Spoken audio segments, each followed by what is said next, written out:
Buenas tardes, queridos amigos. De nuevo estamos con vosotros para hablar, en este caso, sobre un tema muy importante, la asistencia primaria, ¿no? En primer lugar, quiero agradecer a todos los ponentes su disposición para participar en este encuentro virtual. Sinceramente y con todo nuestro reconocimiento y afecto, como siempre.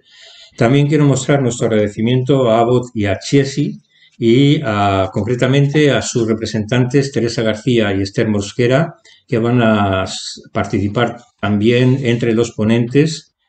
Muchas gracias por su colaboración para la realización de este encuentro. Y como siempre, nuestro agradecimiento a Rivera Salud y a SISA por el apoyo continuado que dan a la Fundación.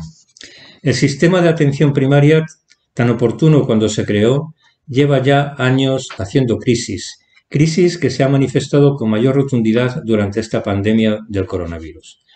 Hace ya 14 años que bajo el gobierno de Rodríguez Zapatero se impulsó su reforma en el llamado proyecto AP21, que todos recordaréis, y porque todo el mundo se hizo eco y hoy en día, sin embargo, está olvidado. Podríamos decir hoy, sin temor a equivocarnos, que los problemas planteados en ese proyecto siguen sin resolverse y la atención primaria continúa con los mismos problemas de entonces y, si cabe, aún más agravados y con necesidades de solución más urgente. Y sé que se está trabajando en este tema muy duramente y además con mucha efectividad, sobre todo en algunas autonomías.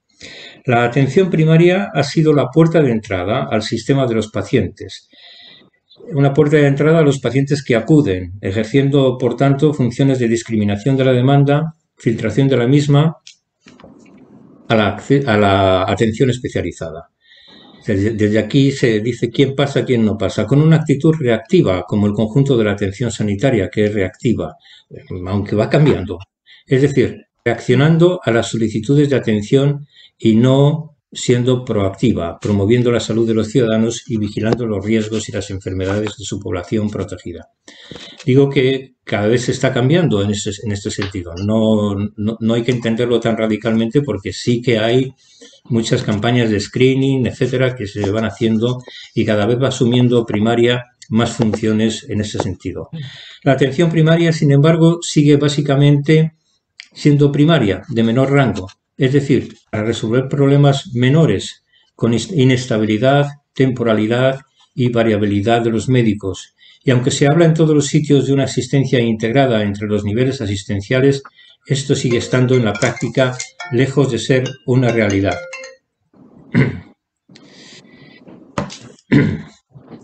Y ahora, además, sufriendo otro problema acuciante, que es la escasez de médicos. Por supuesto, en una realidad tan difícil como esta pandemia provocada por el coronavirus SARS-CoV-2, que colapsa y desajusta el normal funcionamiento de la atención sanitaria.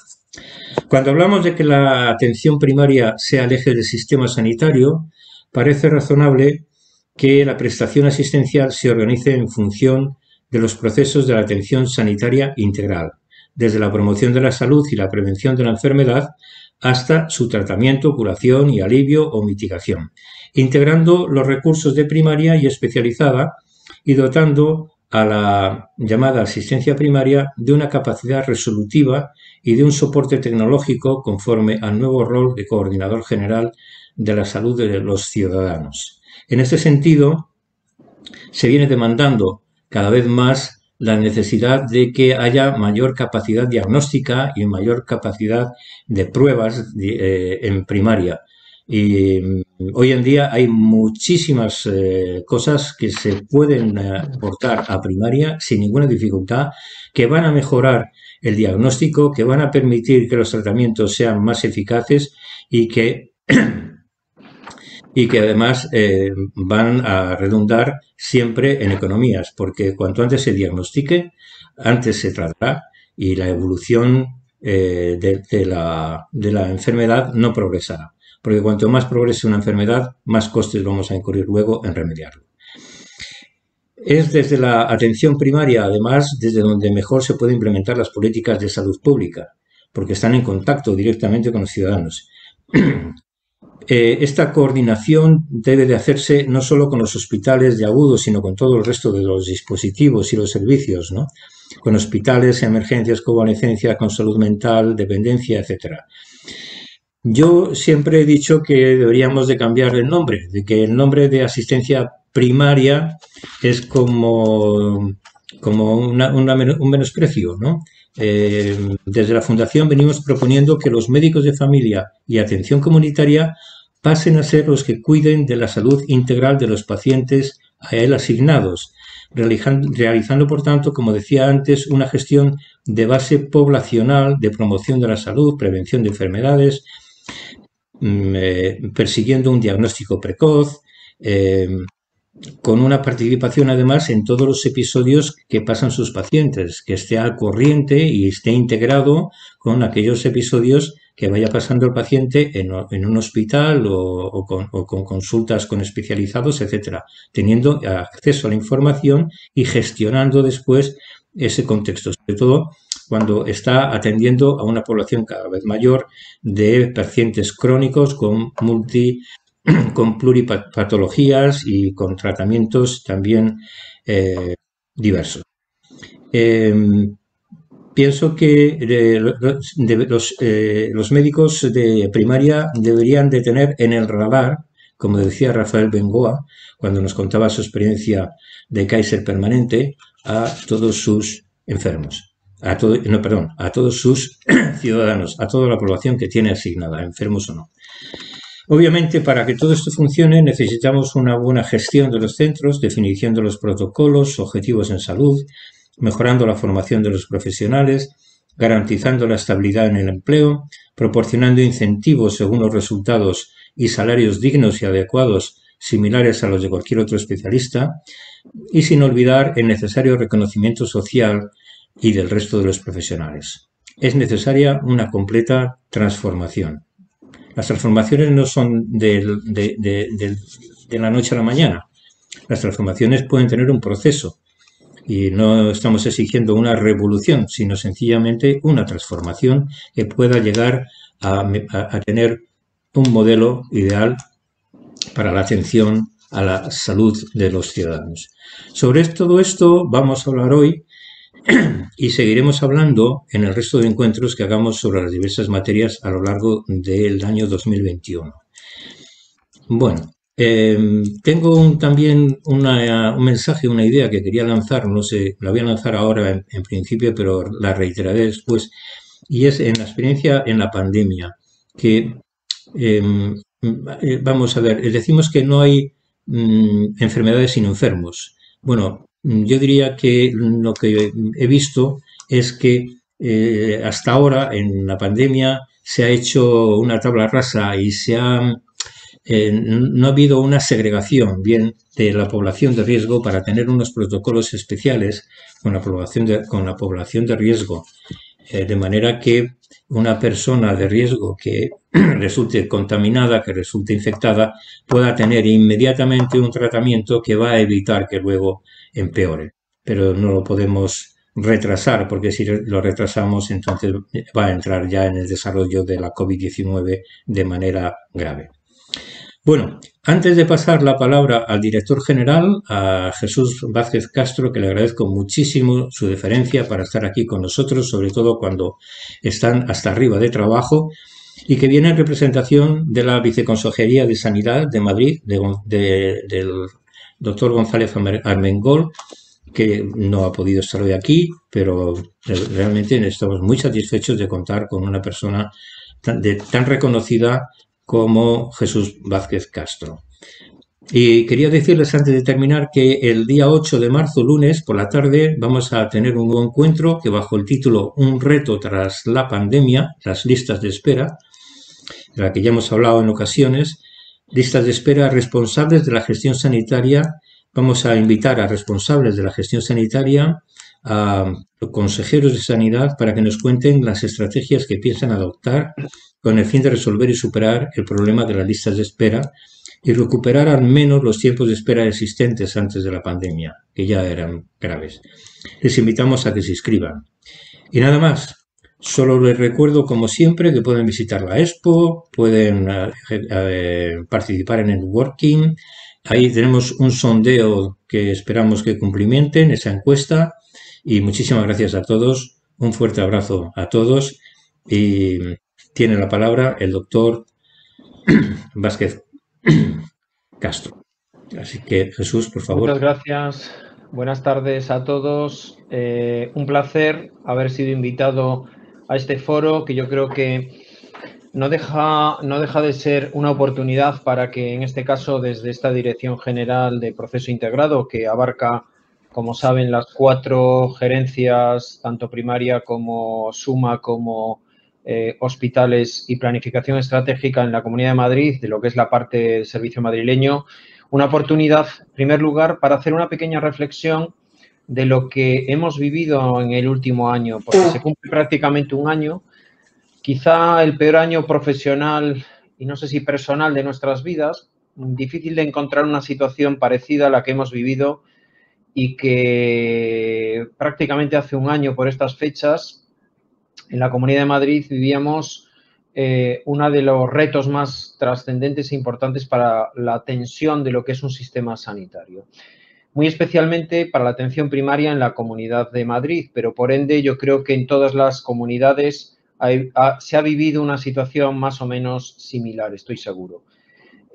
Por eso lo primero es un cordial y afectuoso agradecimiento a todos los profesionales de la sanidad, tanto pública como privada y de cualquier ámbito asistencial, y en este caso concreto a los profesionales de atención primaria, todos y cada uno de ellos, médicos, enfermeras, personal de las UAUs, de las unidades administrativas, de todo lo que son las unidades de apoyo y todo lo que es la familia de la atención primaria, porque yo creo que probablemente en ningún momento hemos estado en una situación tan compleja desde el punto de vista profesional.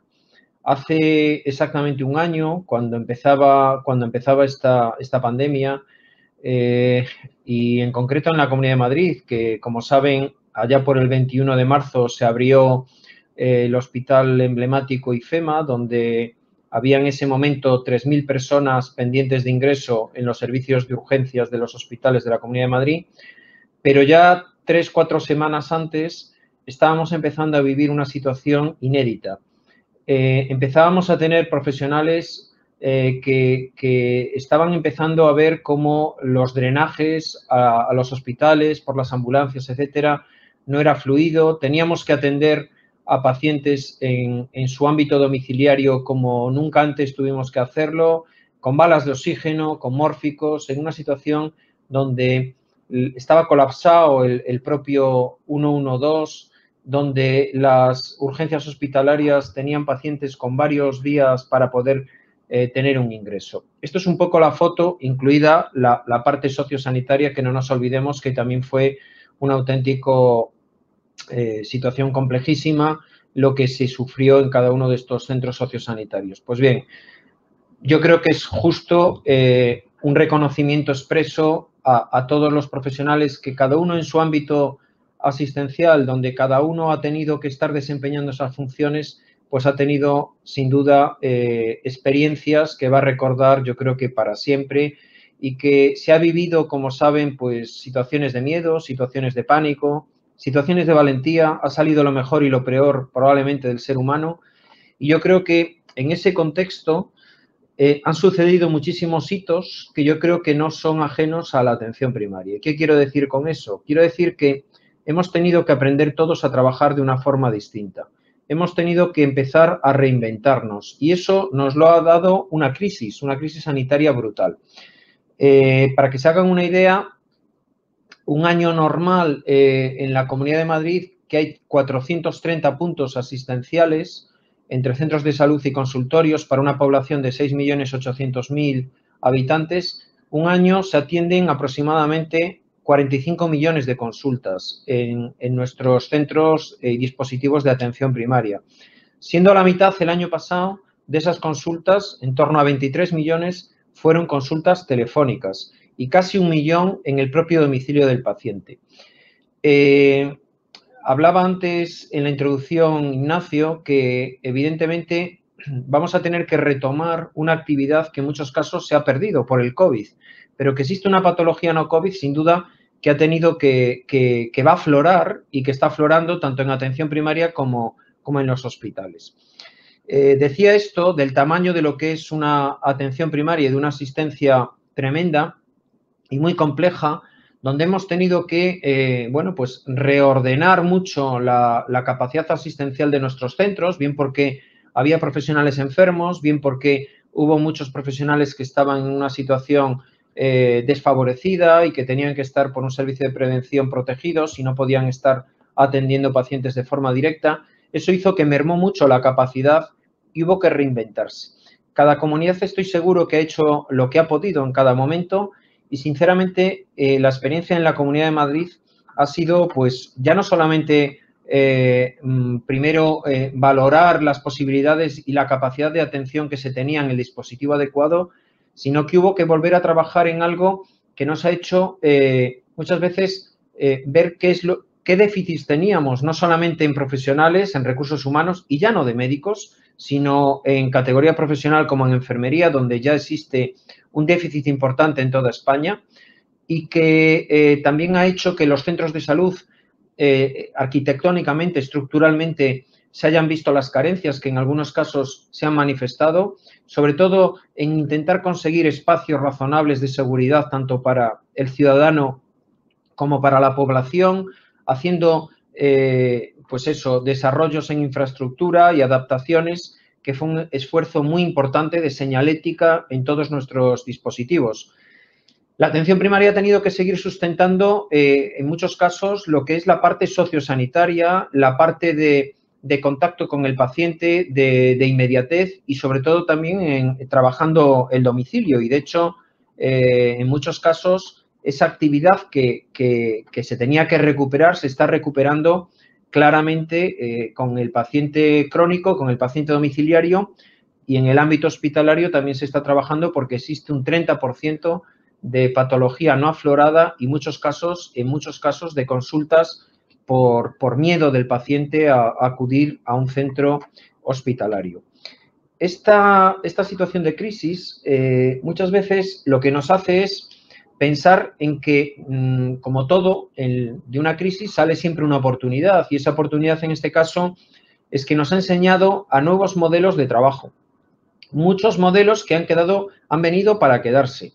La consulta no presencial del paciente, la telemedicina, a veces el tener que cerrar dispositivos o centros que no aportan eficiencia al sistema. Todo eso nos ha dado esa palanca de cambio, ese trampolín que muchas veces necesitábamos para poder tomar medidas como incluso el propio teletrabajo, que también se está, en cierta manera, diseñando para que esto sea una realidad. Hemos tenido que hacer muchos trabajo en equipo que muchas veces antes, desgraciadamente, en los centros de salud habíamos, en cierta manera, perdido o olvidado. Todo el mundo ha echado una mano en aquellas áreas competenciales donde podía ser necesario. Teníamos odontólogos trabajando como rastreadores o haciendo información telefónica, etcétera, y fisioterapeutas que en ese momento pues no eran necesarios haciendo sus tareas propias de la categoría profesional y también reinventándose para ayudar a todos aquellos profesionales que estaban en primera línea. Por lo tanto, yo creo que eso también es una oportunidad, un área en que hemos aprendido todos, el que no todos los pacientes tienen que venir de forma presencial. Hemos tenido también la oportunidad de ver que muchos contactos no tienen por qué ser necesariamente de presencia física, que se puede utilizar otros canales y otras vías, que tenemos que potenciar todo aquello que sean modelos organizativos que hagan transformar al sistema de una manera y que luego ya veremos si conlleva digitalización o no lleva digitalización, pero transformar el modelo organizativo aumentando las capacidades de resolución de cada uno de los profesionales que hay en un centro de salud. Yo creo que también de esa dinámica nos ha ayudado mucho esta crisis. Yo creo que ahora lo más importante es trabajar en todas esas carencias o esa insuficiencia crónica, como le llamo yo, que tiene la atención primaria y que no solamente se trata de déficit de profesionales, que no hay suficientes en formación, de médicos o de enfermeras, sino también, o estructurales de lo que son edificios, etcétera, en centros de salud, que eso está muy bien, por supuesto hay que seguir trabajándolo, pero yo creo que lo más importante, después de casi 40 años de la reforma de la atención primaria, es darle ese empujón definitivo que necesita la atención primaria con nuevos modelos organizativos, con modelos donde cada profesional sepa su nivel competencial, tenga claramente cuál es su capacidad, trabajar y volver otra vez a reorientarnos en lo que es la prevención, promoción, lo que es la intervención comunitaria, el trabajo en domicilio, el trabajo en el crónico, potenciando todo aquello que sea capacidad resolutiva y capacidad resolutiva real, no solamente con nuevas tecnologías o con ecografía en atención primaria, sino el poder resolver o el poder derivar determinados pacientes que son, por ejemplo, de media estancia, igual que puede ser derivado desde un hospital, o la misma capacidad que pueda tener atención primaria para poder pedir una prueba complementaria que con un protocolo pueda ser lo mismo en atención primaria que en atención hospitalaria, es decir, con el mismo criterio los profesionales pudieran hacer las mismas solicitudes. Y luego, como no, el trabajar en todo lo que son las áreas de nuevas tecnologías. Y nuevas tecnologías no solamente nos referimos a todo lo que en nuestro entorno podemos copiar y hacer benchmarking con todo lo que es el Machine Learning, todo aquello que se puede automatizar y, sobre todo, hacer centros de salud virtuales, ¿no? Es decir, trabajar en líneas donde no siempre tiene que estar el paciente N veces entrando y saliendo del centro de salud, sino siendo tremendamente eficientes a la hora de marcar los objetivos que queremos en salud de nuestra población. Yo creo que esta transformación que ha venido para quedarse y que nos ha ayudado mucho, porque yo es la parte positiva que veo de esta pandemia, es precisamente eso. El profesional, y me consta, en todos los ámbitos esenciales está agotado, está cansado. Es cierto que es difícil tener una situación donde pueda haber un relevo al corto plazo de profesionales porque hay mucha demanda y, evidentemente, no siempre podemos conseguir que haya una tasa de reposición de profesionales en toda España adecuada para poder mantener los centros de salud en una situación óptima, pero yo creo que por eso hay que trabajar, si cabe, en modelos organizativos que nos ayuden a mejorar todas esas transformaciones que la atención primaria nos pide y que yo creo que hoy en este foro, en esta reunión, y viendo un poco el programa, creo que al final se van a sacar conclusiones muy interesantes porque están representados todos los ámbitos de opinión que deberían tener su momento para hacer compartir experiencias y compartir reflexiones que nos ayuden a todos a mejorar nuestra querida atención primaria. Muchísimas gracias. Muchísimas gracias, Jesús. Tenemos unos minutillos por si alguien quiere hacer alguna pregunta al director general. No sé si, en principio aquí no veo ninguna. Bueno, pues yo sí haría una. Es el plan que ha sacado la Comunidad de Madrid para la inversión del dinero que viene de Europa, creo que son 20.000 millones y que se van a aplicar en la remodelación de hospitales y en centros de salud. Creo que una parte importante va para sanidad.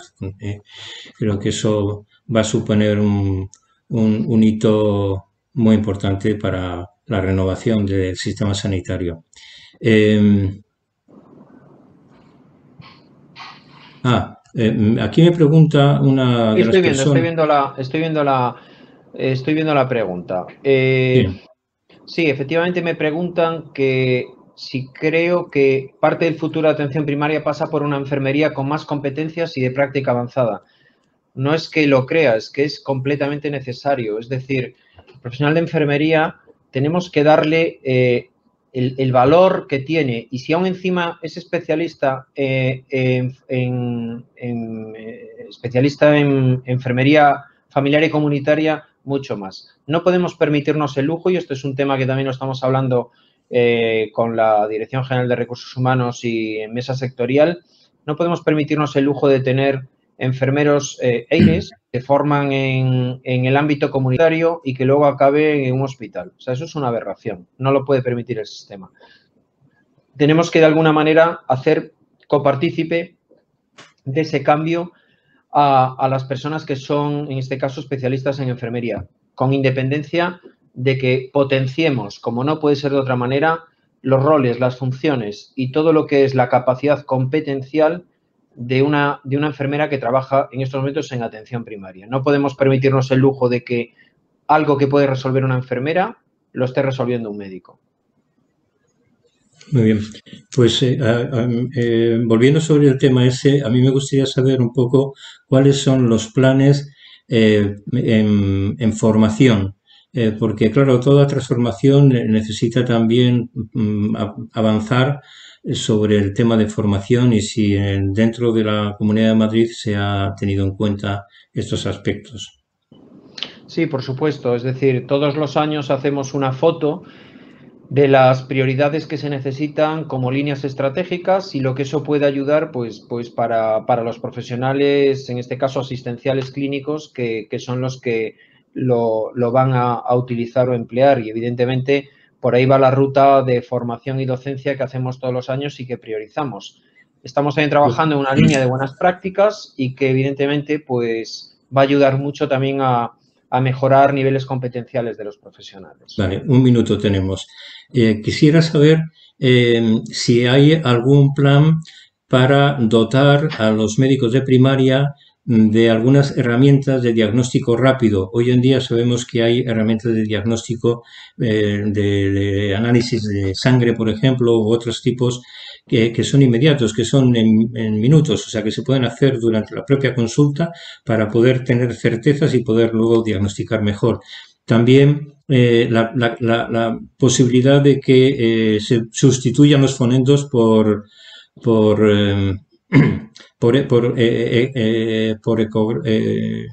ecógrafos, sí. Ecógrafos portátiles, etcétera, ¿no? ¿Cómo está ese tema?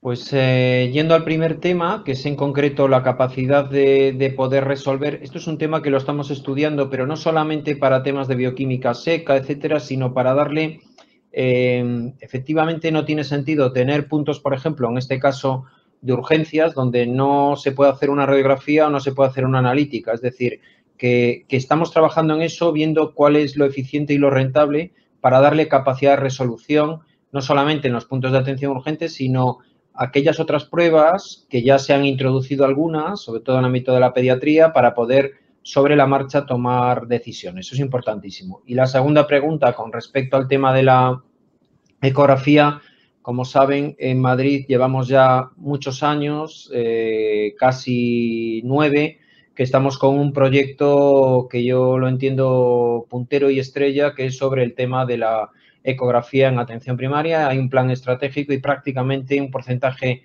altísimo de los centros de salud, evidentemente, están ya dotados de ecógrafos, cada vez están haciendo ecografías con mayor desarrollo y técnicas, con sondas distintas, y ya estamos también mirando la posibilidad de empezar a hacer ecografía ambulatoria, me refiero a domicilio. Bueno, pues yo... Me pregunta Daniel, me parece que es Daniel, no, perdón, sí, Manuela Rubio, la necesidad de realizar un cambio en el modelo organizativo de los equipos de atención primaria, si tiene diseñada la consejería algún modo de implementar a nivel operativo estos cambios organizativos necesarios y que no deben llevar siempre el presupuesto económico asociado. Pues claro que sí. Evidentemente el plan está diseñado y confeccionado y no sé si probablemente a lo mejor la gerente de atención primaria en una de las mesas que le corresponde seguramente que va a ampliar algo más este tema. Pero claro que sí. Seguro, porque aquí ya se nos ha acabado el tiempo. Tenemos a los panelistas de la segunda sesión ya en el estudio esperando que les demos paso. Jesús, muchísimas gracias. Ha sido una exposición muy brillante, muy interesante y además muy espontánea, lo que se agradece también muchísimo. Muchas gracias, Jesús, y contamos con vosotros. Gracias a todos y buena tarde. Muchas gracias.